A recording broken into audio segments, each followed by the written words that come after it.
Well, good afternoon, everyone, and welcome to QAAFI Science Seminar this week. If we go to the next slide, Robert, I think I would like to begin with an acknowledgement of country.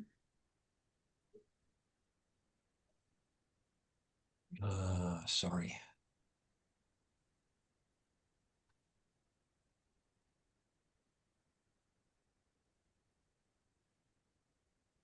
All right, well, today's speaker is Robert Henry, and he's going to talk about research on plant genomics. My name is Michael Avadi. I'm Professor of Legume Genomics here at QAAFI, and it's my pleasure to introduce Robert. But before we do so, we can go to the next slide to the acknowledgement of country. The University of Queensland acknowledges the traditional owners and their custodianship of the lands upon which we meet. We pay our respects to their ancestors and their descendants who continue cultural and spiritual connections to country. We recognise their valuable contributions to Australian and global society. So I think the next slide is a bit of housekeeping. So this is a 1-hour seminar, and we'll aim to end at 1 p.m. so that you can go off to other things. During the seminar, if you have questions, use the question and answer tab, and at the end of the seminar, we'll go to the Q&A tab to ask your questions. So don't use the chat function, just use the Q&A tab. So I think, yeah, with that, it's a real great pleasure for me to introduce our speaker today, Robert Henry, who's from QAAFI. Robert is a star of Australian plant science and a leader of research at UQ. He was the founding director and led QAAFI from 2010 to 2020 and directed various other research centres and entities over 30 years.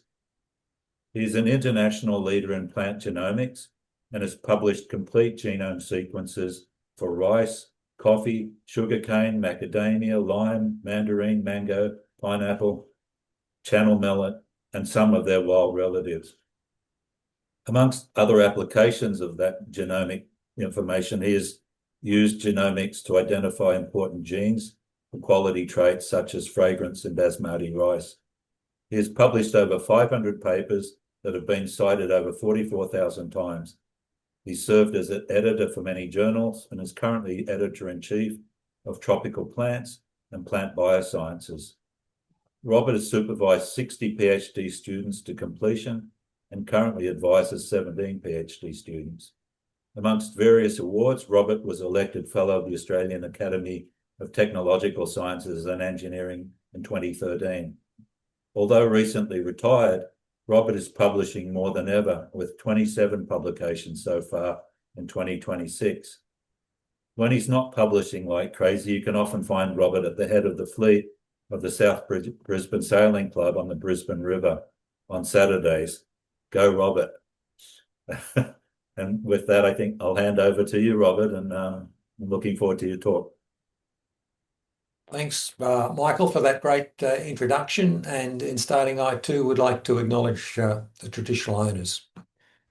I'm going to talk to you today about particularly how genomics is impacting food, energy, and our ability to conserve biodiversity. Climate change really is the driver of a lot of what we do.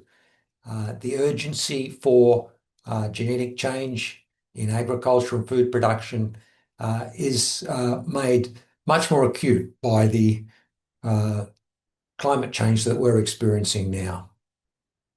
And the technologies I want to talk about, genome sequencing, gene editing, are key enablers of our tackling the challenges that we face. My interests have been in capturing more of the biodiversity that's available to us, and I've systematically worked through all the families of flowering plants looking for opportunities. The Australian flora is incredibly rich in genetic resources that we can capture for food crop improvement, and these are some of the key species that we have targeted. Another important application that I'm working towards is the development of plants that can be used to replace fossil carbon, to decarbonize a lot of more intractable industries. We also have the potential for genomics to enable the medicinal use of plants, and we're working on understanding the mechanism of many bioactive compounds in this type of research. One of the more recent applications of genomics has been to use it to guide ecological restoration. So we now, in working with the Australian Institute of Botanical Science, where I'm fortunate enough to be a member of the Advisory Council, we're able to ensure that new plantings of restoration of rainforests, for example, include a high proportion of the allelic diversity available within the species by working with a genomic analysis of all the propagation material. Really, it's the advances in DNA sequencing, particularly in the 2020s, that have really changed things and really accelerated the rate at which we can make progress in all of these areas. We have managed to effectively ride the wave of advances in DNA sequencing really since 2020 and have reported on increasing efficiencies over that time. What immediately became apparent 5 or so years ago was that as we got more data, we were able to assemble longer and longer sections of DNA from plant genomes. And I quickly realized that what was going to limit us was the length of the chromosome, because we're starting to assemble whole plant chromosomes very readily. And we now expect that when we undertake sequencing, that when we assemble the data, we will, in most cases, have complete chromosomes from telomere to telomere. We've been fortunate enough to have support from a number of agencies, particularly innovation, applying this to this series of crops, where I think we've had about $20 million worth of investment in the genomics of these important species in Australia.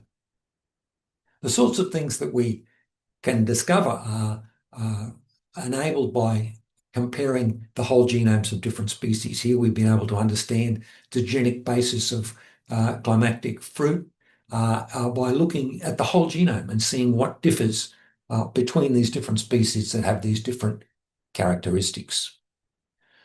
The culmination for us of these advances was in 2023, when we were able to report the complete genome sequence of the mango from telomere to telomere, haplotype resolved, using no other information than the sequences that we got from the sequencer. Before this, we'd relied heavily on having genetic maps to put the sequences together, on a range of different chromatin mapping, optical mapping, all sorts of other techniques. But it's become possible to do this from just the sequence data because of the power and accuracy of the technology. And this has allowed us to look at structural variation in plants in the genomes. And the mango was one of the first we've looked at. Here we're able to compare different genotypes at the whole genome level, de novo assembled. And what we are able to then do is understand the genetic differences. And we now can explain the differences in the flavor of different mangoes because of the presence and absence of different terpene synthases. It's a good example of how we can quickly go to a functional understanding of plants that's important from having those whole genome sequences. The pineapple, which we recently reported, has given us further insight to some of the challenges that we face.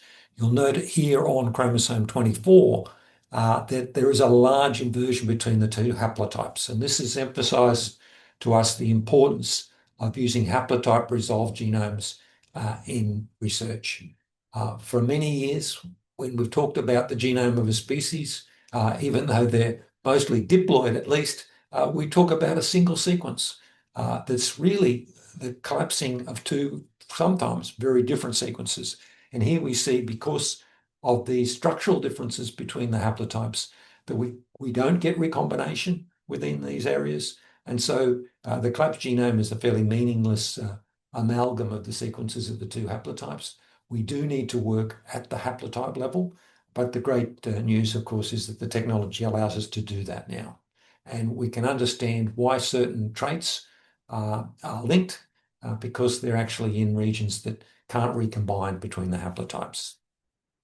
The avocado was another genome that's shown us a lot about different important principles. We now have a seedless avocado, and we're hoping soon to understand the genetic basis of seedlessness. And understanding this in the avocado is likely to allow us to do this in mango, for example. A seedless mango might be an outcome of this type of advance. We've moved from the diploids to being able to do this also with the polyploids. And to illustrate the rate of progress, I think it's worth looking at these two examples. Back in 2014, we were able to publish the sequence of Robusta coffee genome. This is a coffee with a diploid genome that was possible to assemble a genome sequence there, and we published that in Science. It was 10 years later that we managed in Nature Genetics to publish the tetraploid genome of Arabica coffee. And that shows really the rate of progress and how long it took to get to these more complex polyploid genomes, which is so important in agriculture. And with coffee, we've immediately been able to understand the genetic basis of quality and how the environment influences the quality of coffee, and to understand things like the control of the caffeine content, so that the development of new coffee varieties is greatly facilitated by this advancement. The ultimate was the sequencing of the sugarcane genome in 2024.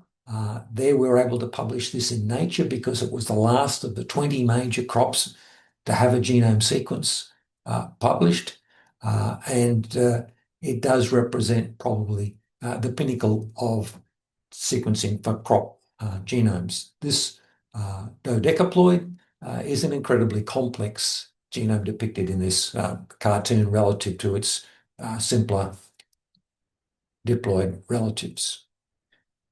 We've recently, and there's an article in the Conversation coming out this week, reporting on our Nature Communications paper just online that reports a dodecaploid native plant. This is quite a remarkable species, and we're still coming to understand the evolutionary significance of polyploidy here in a plant that looks agronomically desirable and represents a really important indigenous food in Australia. This is the millet genome, the channel millet genome, compared again to its simpler relatives. Well, we've also looked very closely at now in recent times at the simpler organisms like rice. Rice was the first of the plants for which we had a genome sequence, and we turned our mind to identifying the key characteristics of rice and how we could use a genome sequence. And the first trait that we tackled was fragrance. Fragrance is a really important trait in rice. It doubles the value of the rice.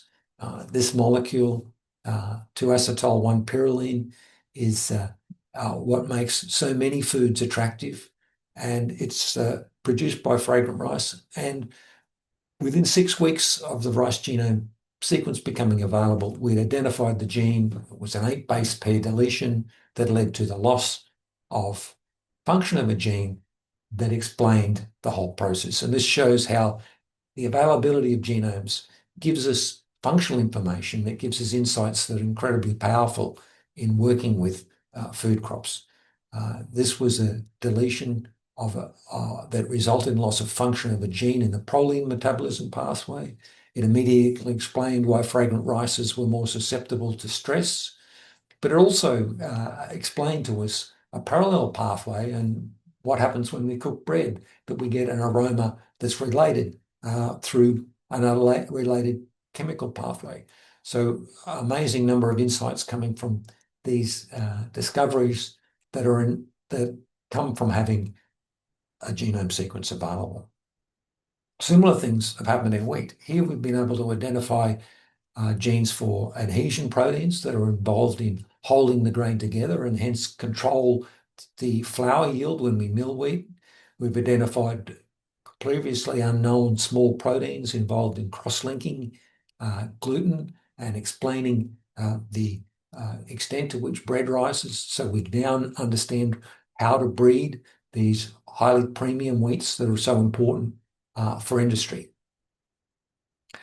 In looking forward to where we're going with this science, I think the key cutting edge advances are in spatial omics. We're looking to do all of this work in a spatial sense, but also towards the possibility that we're going to have high throughput long read sequencing. What the sequencing companies talk about now is the $100 human genome. Of course, we can get a $100 human genome based on short read sequencing, but what we're now talking about is the move to having a $100 human genome based on long read sequencing, which has full structural information, de novo, haplotype resolved, the complete information set. This will inevitably flow through to plants and will provide an even more powerful platform for plant science. We've been very much involved in spatial transcriptomics, and here we depict some analysis of the wheat seed, and these colored patterns show the pattern of expression of different groups of genes.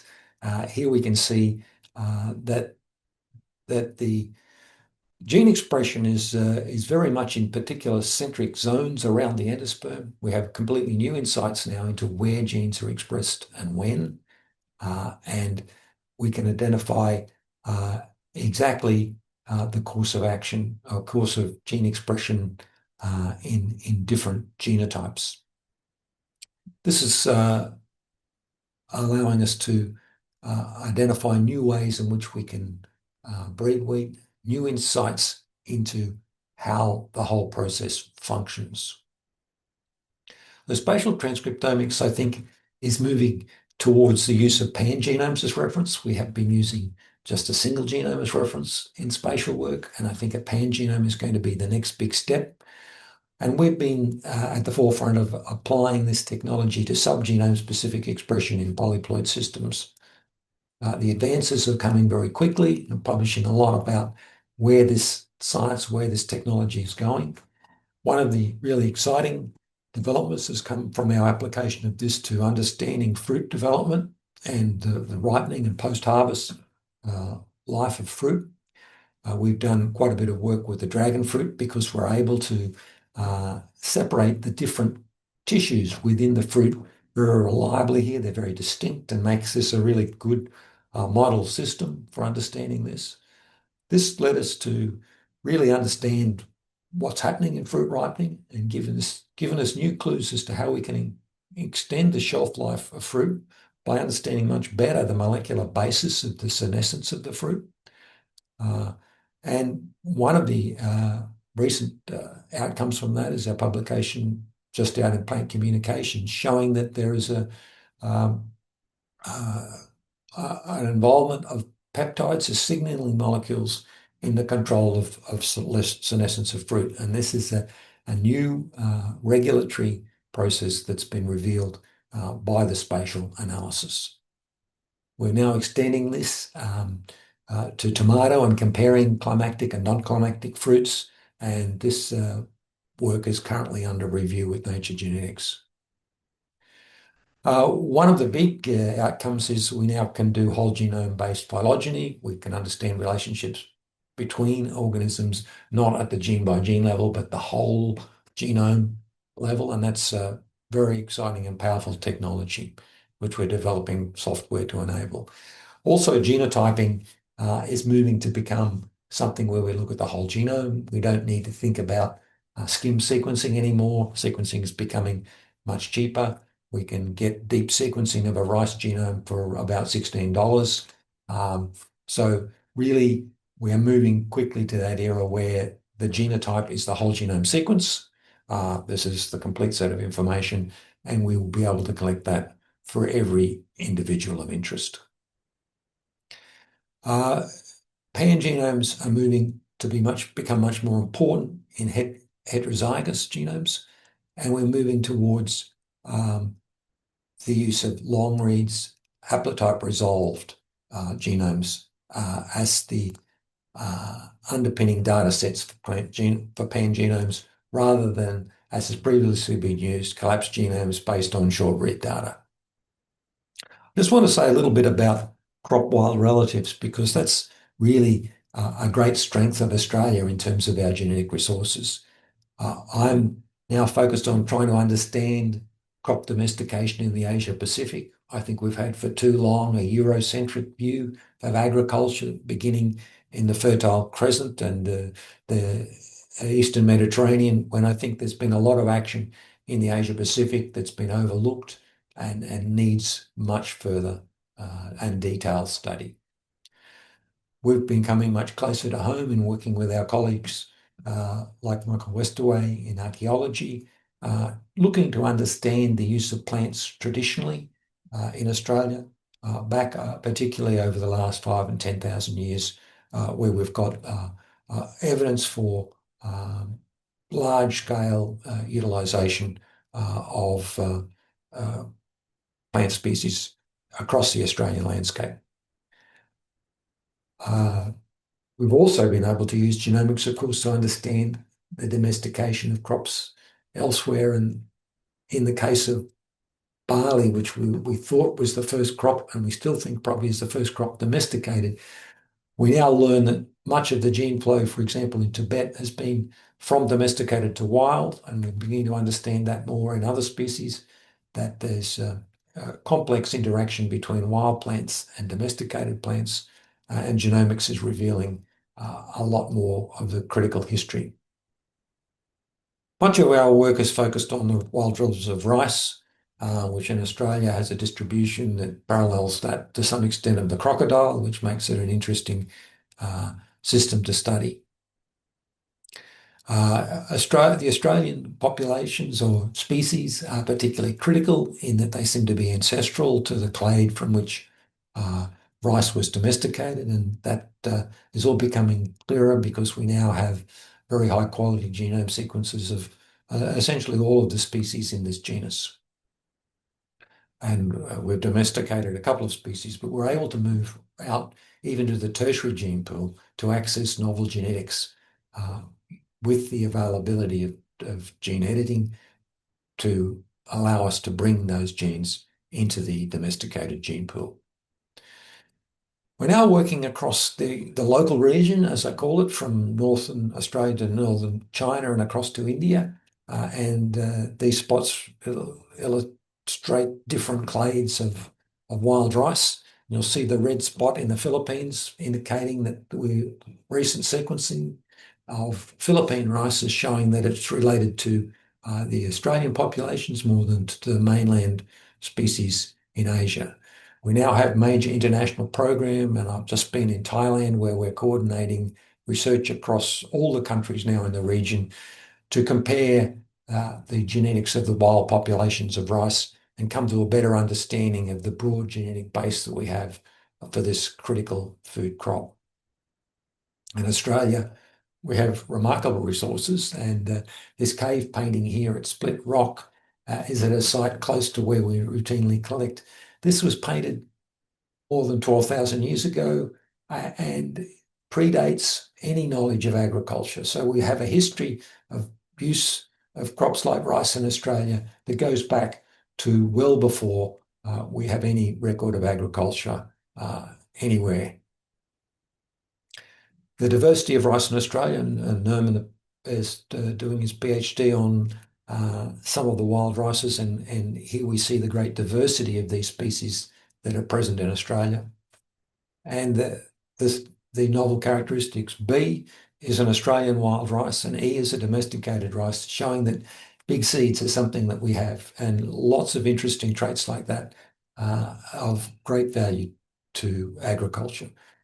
Rhizome meridionalis, an Australian species, has become a target for us for de novo domestication of a completely new type of crop.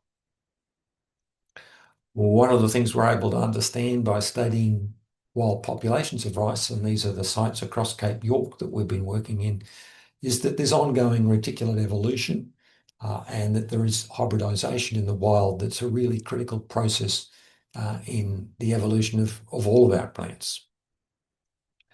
We're also working with sorghum, largely an Australian genus, but of course domesticated in Africa, and in collaboration with US colleagues in JGI, we're now about to complete the sequencing of all the species in the genus to a high level, and we'll have a super pangenome for sorghum.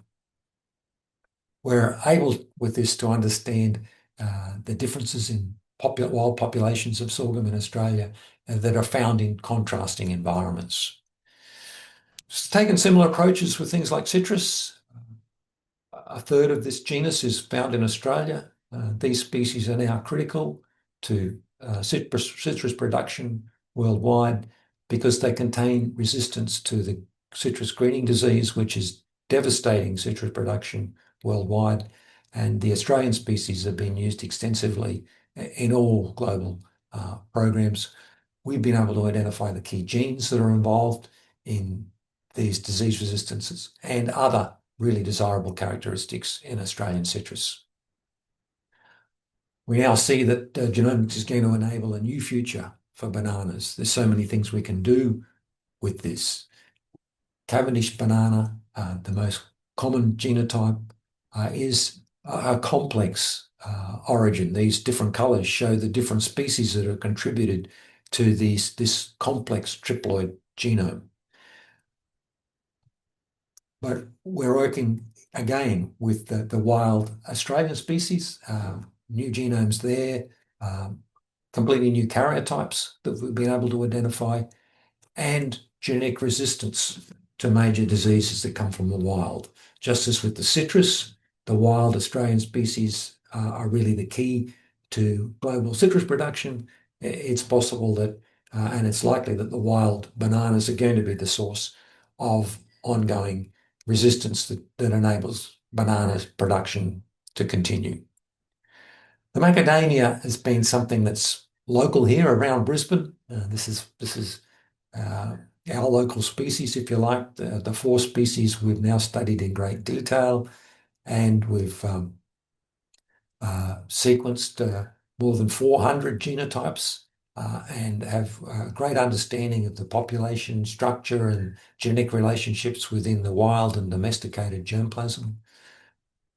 Discovering a remarkable extent of reticulate evolution in this group. It's a great system, one of the best studied now of any plant.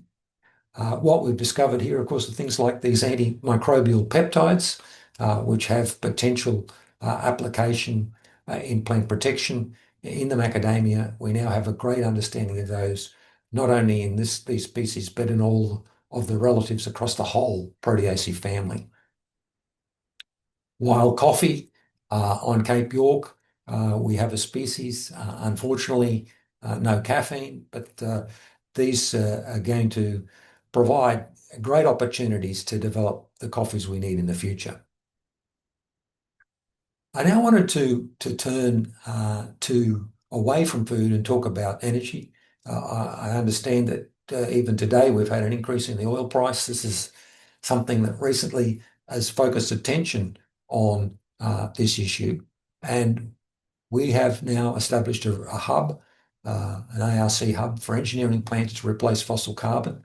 The goal here is to use genomics to produce new varieties of plants that can replace the use of oil. This complements the other strategies that QAAFI has been engaged with. Adapting agriculture to climate change is something that we've taken on within the ARC Centre of Excellence for Plant Success in Nature and Agriculture. Here, a lot of the work aims to understand how we can adapt our plants to climate change. Of course, we also have a CRC for net zero emissions, which is helping to reduce the emissions in agriculture itself. But the research hub is focusing on how we can engineer plants to mitigate carbon emissions in other areas.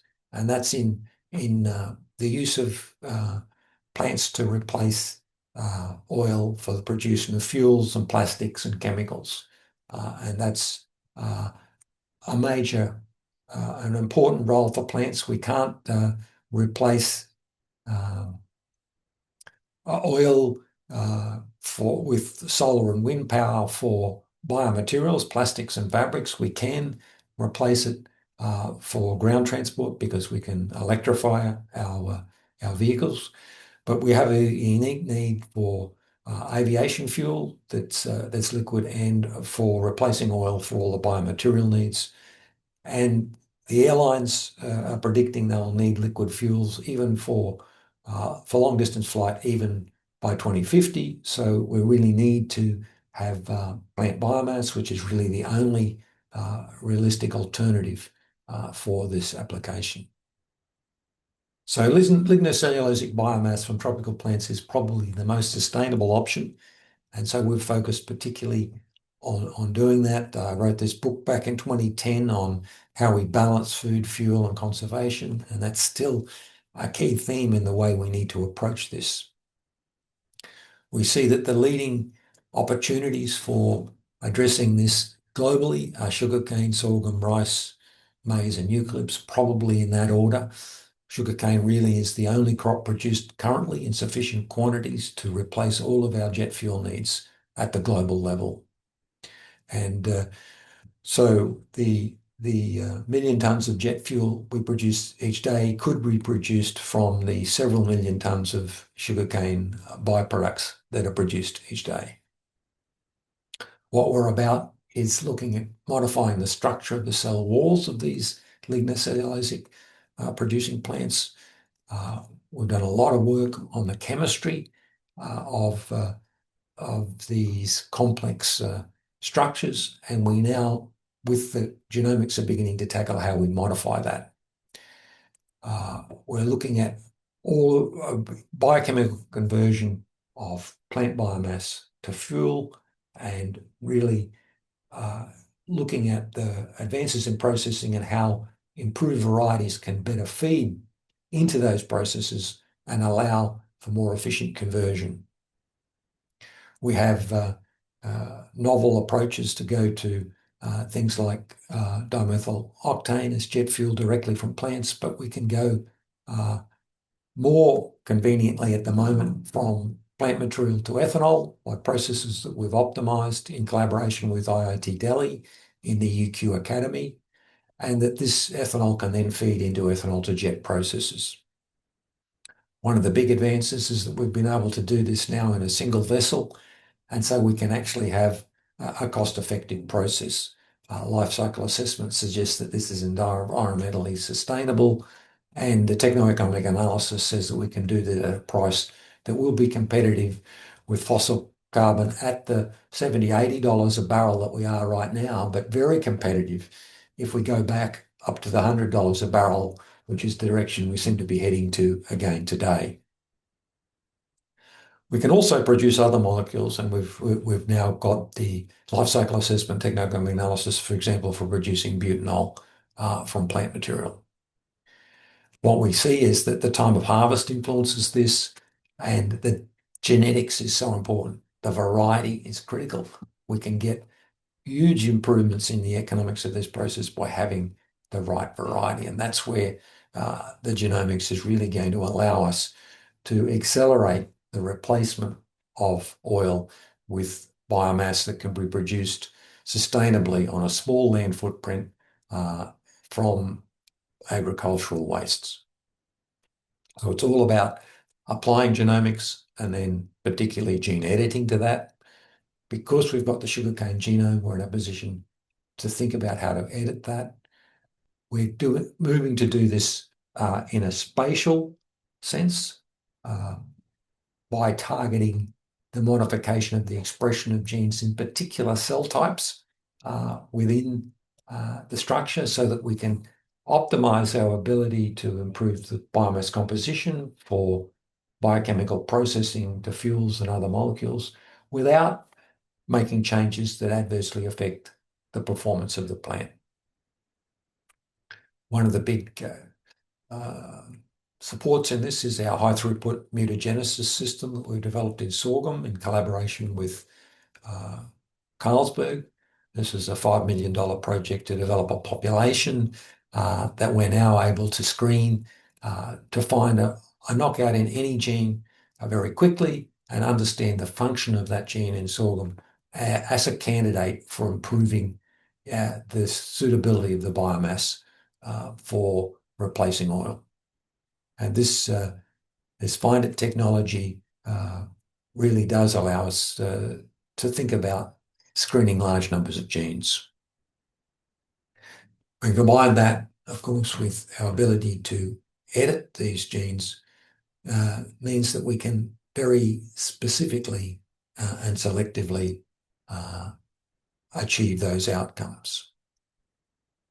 In the hub, we've got a large number of projects. I'm looking after the biomass genomics projects in leading that theme, where we're looking to spatially locate gene targets and identify them by looking at mutants and then being able to edit those genes in a way that produces biomass that performs in all of that processing.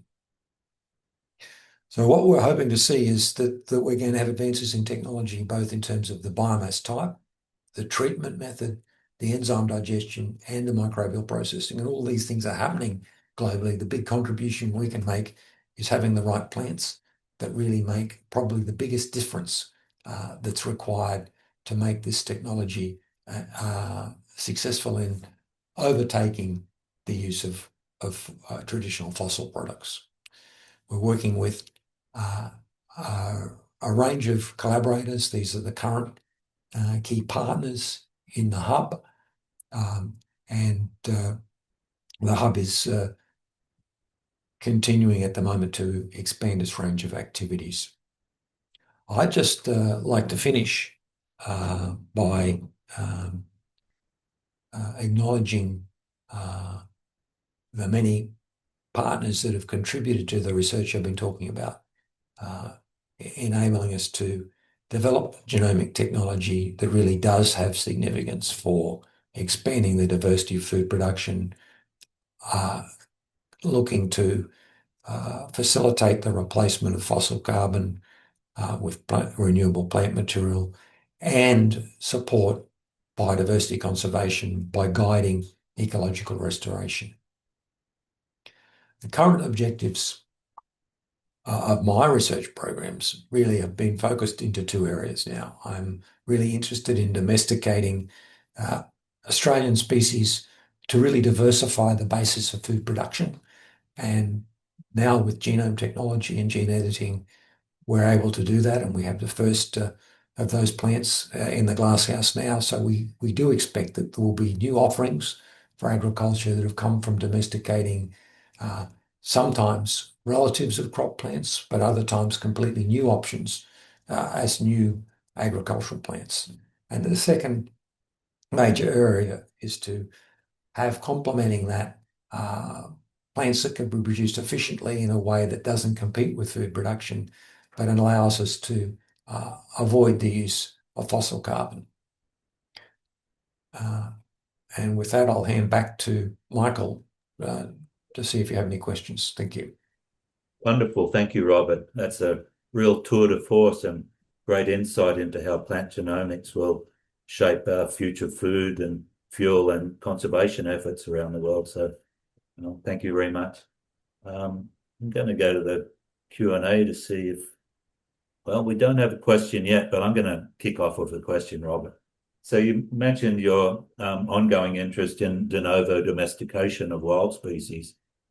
Apart from that, I guess one path to bringing wild alleles into crop species would be introgression, and I imagine that structural variation between genomes is an impediment to that. Do you see a role for genome editing in overcoming the hurdles of structural variation to make wild relatives a bit more genetically compatible with crop species?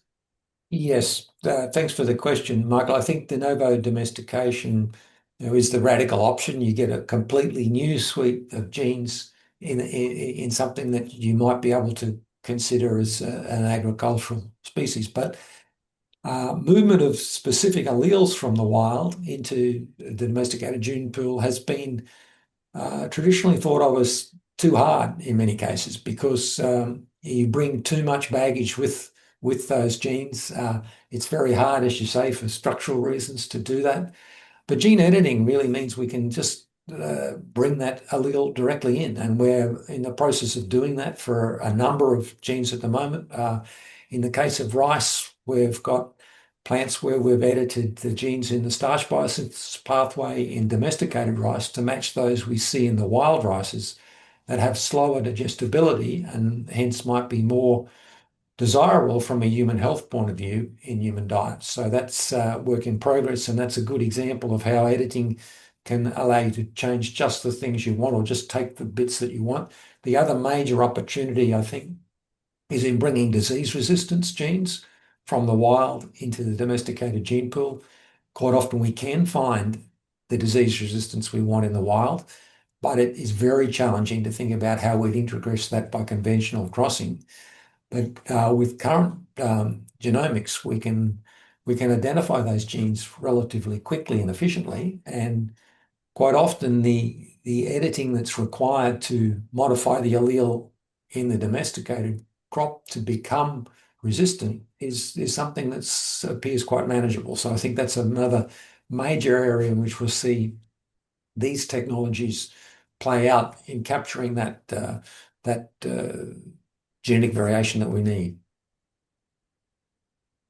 I do have a question now from the audience. Robert, could you comment on the role of Indigenous engagement on the plans to domesticate native species? Yes, it's a really critical area, and I'm very interested to see how that happens. I've worked in a few areas, and probably the main interaction recently has been with Michael Westaway's project with the Mythica people in the Channel Country. There, we're really working with that group to understand the long history of food production in Central Australia. Here we see, archaeologically, evidence for quarries and food production going back tens of thousands of years, and on a very large scale. We see evidence for large-scale food processing in those areas. What we are hoping to do is by bringing genomics of the plant populations to that analysis to understand better what it is that people were eating and how they were using it, and what impacts humans have had on plant populations in Australia over the huge period of time in which people have been using these plants for food in Australia. We have the beginnings of such evidence, but I think we only are just at the beginning of understanding that. And I think it's a great opportunity for researchers to work with Indigenous communities to better understand the importance of some of these plants, and not only understand how they were used in the past, but maybe explore what potential they've got for use in the future. With climate change, many of the plants that may have been used traditionally may become really important options for future use. So we've really got the possibility for genomics to contribute to understanding the past, present, and future of some of these important Indigenous foods. So a critical area in which we need to work closely with Indigenous people. Thanks, Robert. That question came from Timothy Mahoney, by the way. Okay. Dan Powell has a question, says, great talk, thanks. Australia has a range of crop types of various levels of commercial maturity. At what point does developing genomic resources become a worthwhile investment in supporting the growth of the respective industries? Well, I would suggest that given the power of genomics to give you insights, that it's always going to be the first option, since it's relatively low cost compared to any other approach that you might take with current technology. And so we're seeing genomics applied to relatively obscure plants now successfully. A number of almost orphan crops are seeing the benefits of genomics in allowing them to move forward in a way that wouldn't be without the knowledge that you get from understanding them in that way. Some of the minor crops that I think are benefiting in say the horticulture area are things like custard apples and passion fruit, and some of those relatively minor crops where we now have enormous genomics resources that allow us to think about doing quite radical things in terms of the genetics and maybe really pushing those industries to advance substantially in a cost-effective way because we have that genomics resource. Here's a long question from Anonymous. I'm trying to get to the meat of it. If we look at native rice as an example, I imagine they are being used to develop new crops for commercial production. In this case, is there any benefit sharing happening with Indigenous communities in Australia? Is this something that is encouraged? Is there interest in engagement? Yeah, so it's a long and complex question, and it requires probably a long and complex answer. We have the Nagoya protocols now and the FAO treaty, and we're working very hard to be compliant with that and to work out how we can make those effective. And also, of course, we've worked a lot with understanding how to manage traditional knowledge in this context. What we've seen in rice, if you take that example, is that Australian wild rices have been used globally in rice improvement in the past, and there are rices in Asia that have their disease resistance that have come from Australia. Just as, for example, with citrus, they have globally of deriving resistance from local Southeast Queensland populations, for example. Understanding how we can capture benefits for local communities has got to be really a key part of how we move forward with these. We're only just beginning to understand the high value of some of these genetic resources and how we can actually work with Indigenous communities to actually advance them economically in terms of utilising some of these. There's, I think, each case is unique in terms of the issues that have to be resolved. One of the more complex would be, for example, the macadamia. It comes from this part of the world. Seeds were taken to Hawaii more than 100 years ago. An industry was established there, and the commercial industry here in Australia was based now on germplasm that's been re-imported from Hawaii. And yet we still have the genetic resource growing around us in Southeast Queensland. Understanding how we can capture the benefit locally there is a big challenge, given that this has moved globally 100 years or so ago. But we need to continue to work on how we can achieve those sorts of objectives. Thanks, Robert. The last question is from David Lynn. He says, great talk, Robert. In your opinion, what genetic and other technologies are likely to impact the functional foods industry now and in the future? Oh, well, I think all of the omics are really critical. I'm part of editing an Elsevier comprehensive series on food omics, and I edit the transcriptomics component of the food omics sort of encyclopedia, if you like. I think across the board, all of the omics technologies, including now our ability to do this spatially in foods. I think spatial omics in foods is giving us completely new insights into understanding quality, nutritional value, how to process, how to preserve, and how to use foods. The technology has matured, has become more cost effective, is incredibly data rich, and will support a wide range of innovations, I think, in food. So, yeah, food innovation really can be underpinned by this sort of technology. Fantastic. Thanks, Robert. And we do have another question. It's from Jacob Birch. I'm an Indigenous PhD candidate working with native wild crops such as native millet. I'm culturally connected to these crops. I have interest in getting genomic work done to support our work. Is there anyone that I can reach out to? Well, That's a you loaded can reach question, out to isn't it? us or, Yeah. or anyone to try and understand how we can bring this technology to bear. But I think it's really great if we can find ways of working with Indigenous groups to see this technology made available to them.